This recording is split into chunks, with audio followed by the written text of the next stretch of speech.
passará, o teu amor não mudará, por tua graça, pedra angular. Voltou a respirar, quem morto parecia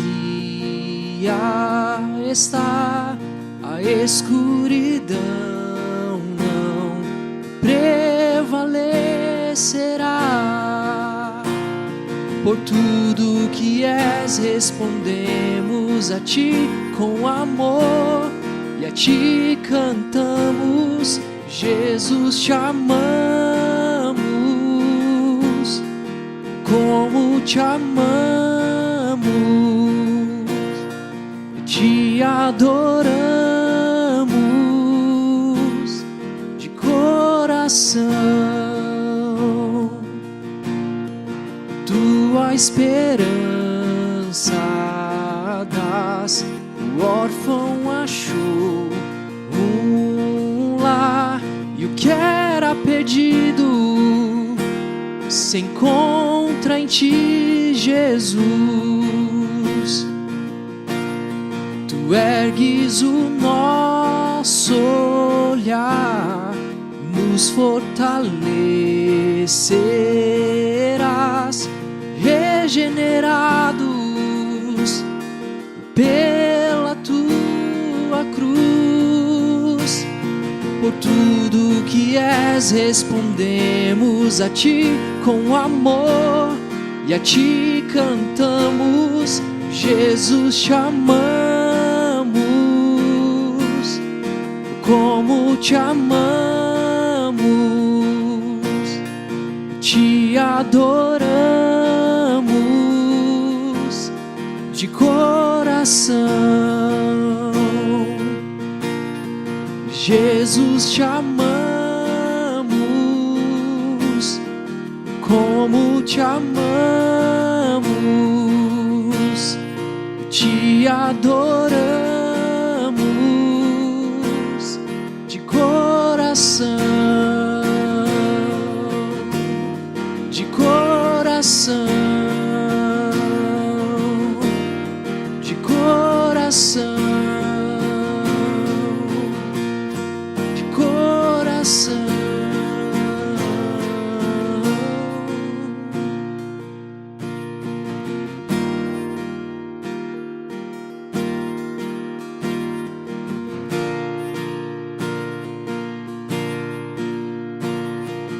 Nosso afeto e devoção rendemos aos teus pés, ó Jesus. Nosso afeto e devoção rendemos aos teus pés, ó Jesus. Nosso afeto e devoção rendemos aos teus pés, ó Jesus. Nosso afeto e devoção rendemos aos teus pés, Jesus, te amamos,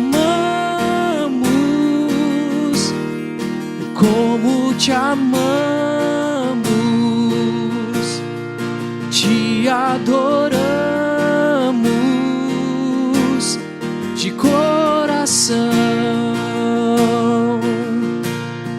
Jesus, te amamos, como te amamos, te adoramos de coração.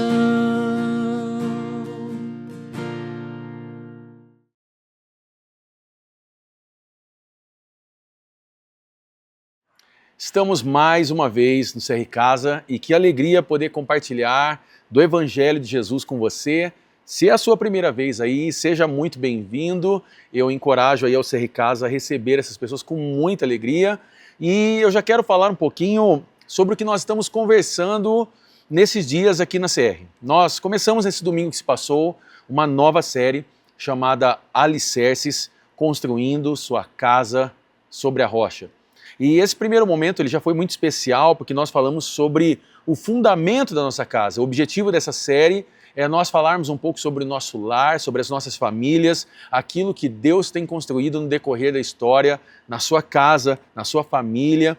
E então, eu quero encorajar você, nesse momento já, a ler Mateus capítulo 7, do versículo 24 ao 27. Nós temos uma parábola de Jesus muito interessante e ela vai permear aí o que nós vamos compartilhar no dia de hoje. Vamos ler isso juntos.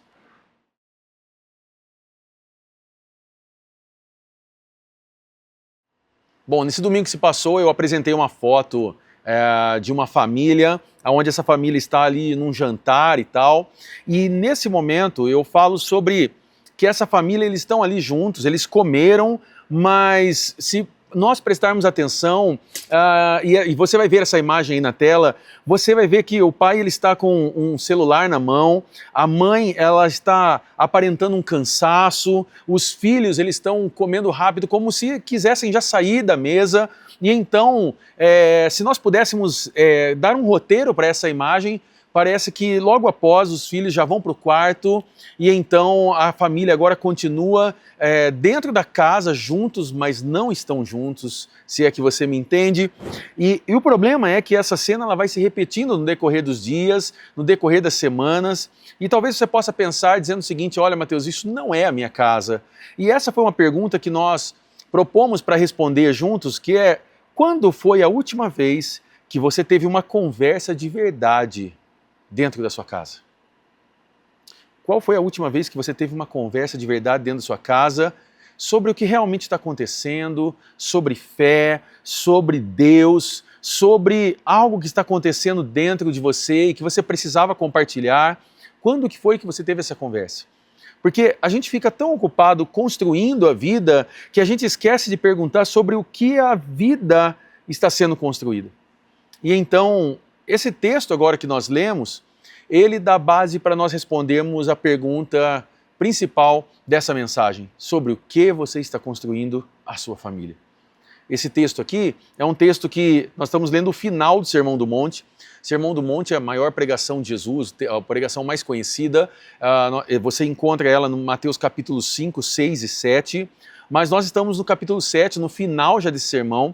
E então Jesus ele está ensinando sobre várias coisas, que ele ensina sobre caráter, ele ensina sobre pureza, sobre reconciliação, sobre oração, sobre ansiedade, sobre prioridades.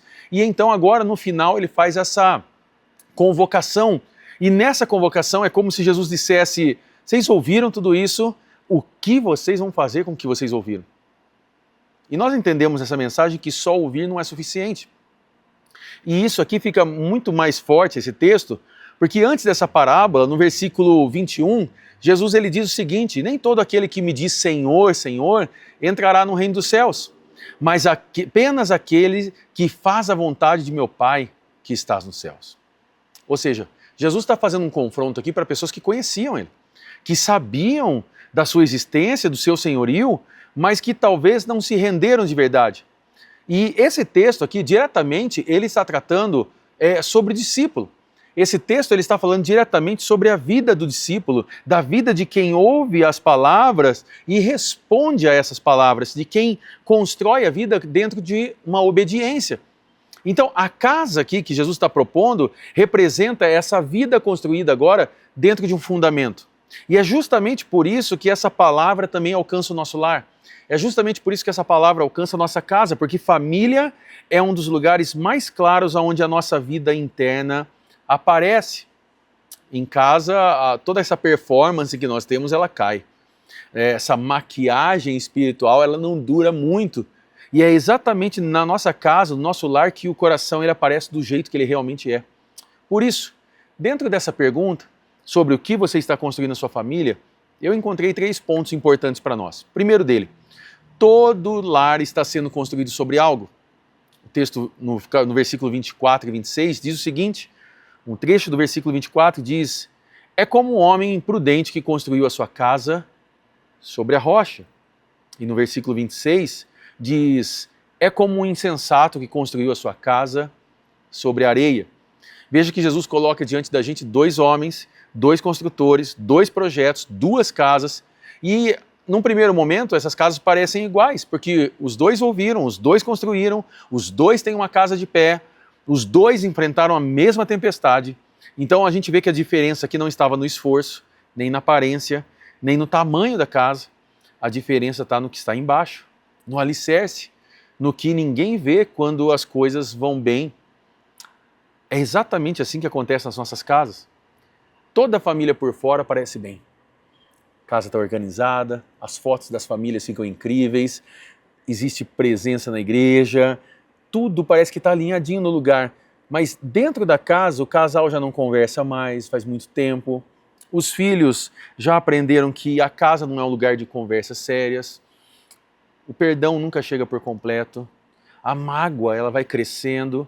Então a casa segue de pé até que não venha uma tempestade. E esse é um engano muito grande, muito perigoso para nós. Porque quando a vida está tranquila, o nosso fundamento parece suficiente. Mas quando os problemas vêm, quando a pressão vem, a gente percebe que é exatamente nesse momento que o fundamento verdadeiro aparece. Sobre o que nós estamos construindo a nossa família? E eu quero propor uma primeira pergunta para nós respondermos em grupo. O que costuma afastar mais as pessoas dentro de casa? Os conflitos ou o silêncio? Responda isso agora em grupo.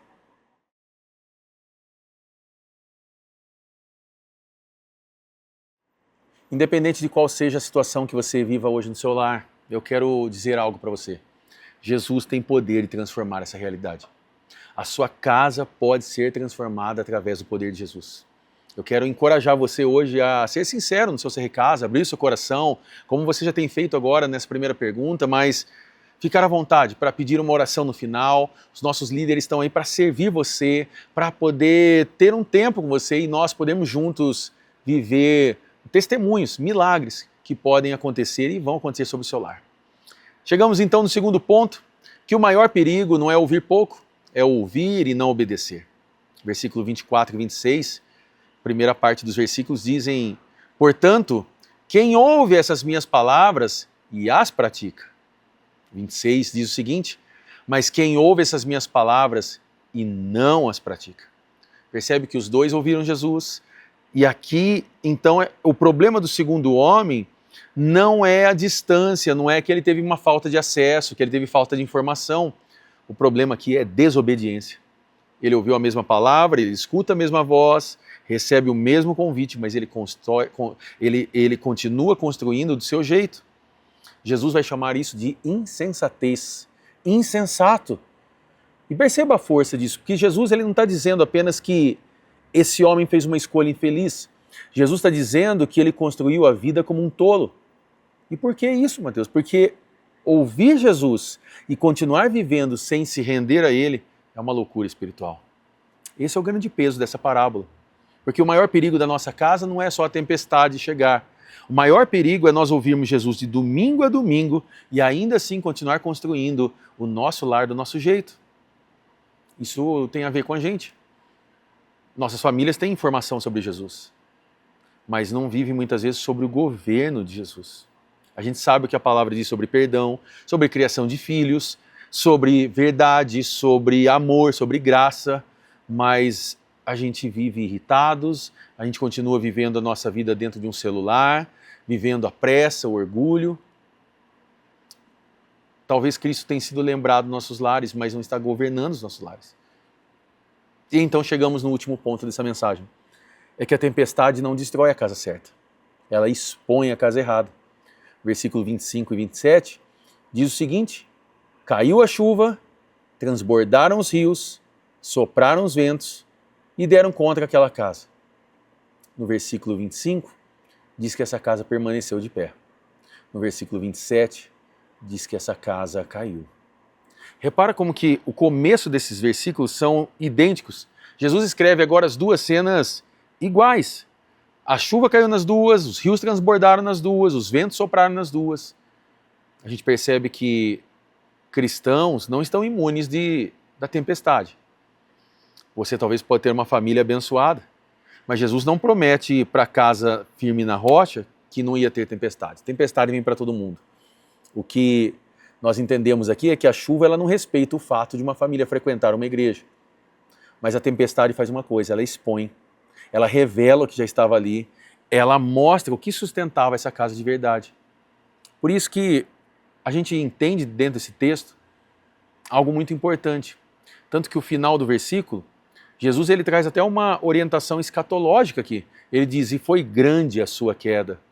Jesus não está falando só de semanas difíceis, Jesus está falando do fim de todas as coisas, do teste final. Jesus está falando do dia em que não vai bastar parecer firme. Então a pergunta não é se a tempestade vai vir para nós, porque ela vai vir. A pergunta é, quando uma tempestade vier, o que ela vai revelar sobre os nossos lares, sobre as nossas famílias? Jesus não está prometendo a ausência de tempestade. Ele promete um alicerce que a tempestade não vai mover. E é aqui então que nós entendemos isso. E eu quero propor uma última pergunta para você. Se você pudesse mudar uma coisa no ambiente da sua casa hoje, o que seria? Eu convido você a ser sincero agora, abrir teu coração, falar isso em grupo e ao final vocês terem um tempo de oração, porque nós entendemos essa mensagem que Jesus ele veio para resgatar pecadores que construíram nossos lares errados, as casas erradas. Jesus carregou isso na cruz por nós. Então eu quero que você nesse tempo entenda que talvez o convite de Jesus para nós hoje é nós rendermos de verdade o governo das nossas casas, dos nossos lares a Ele. Eu quero convidar você então a responder isso agora em grupo e então depois ter um tempo de oração. Eu passo a palavra aos nossos líderes, que vocês tenham esse tempo de falar, compartilhar, orar e ao término ter um tempo gostoso de comunhão também. No próximo domingo, a gente continua com essa série Alicerces, às 10 e às 19. Não venha sozinho, convida mais alguém para estar junto conosco. Estamos vivendo um tempo tão especial, um tempo de crescendo como igreja. E vai ser muito bom ter você e sua família aqui. Que Deus abençoe você, um grande abraço e até mais. Tchau, tchau.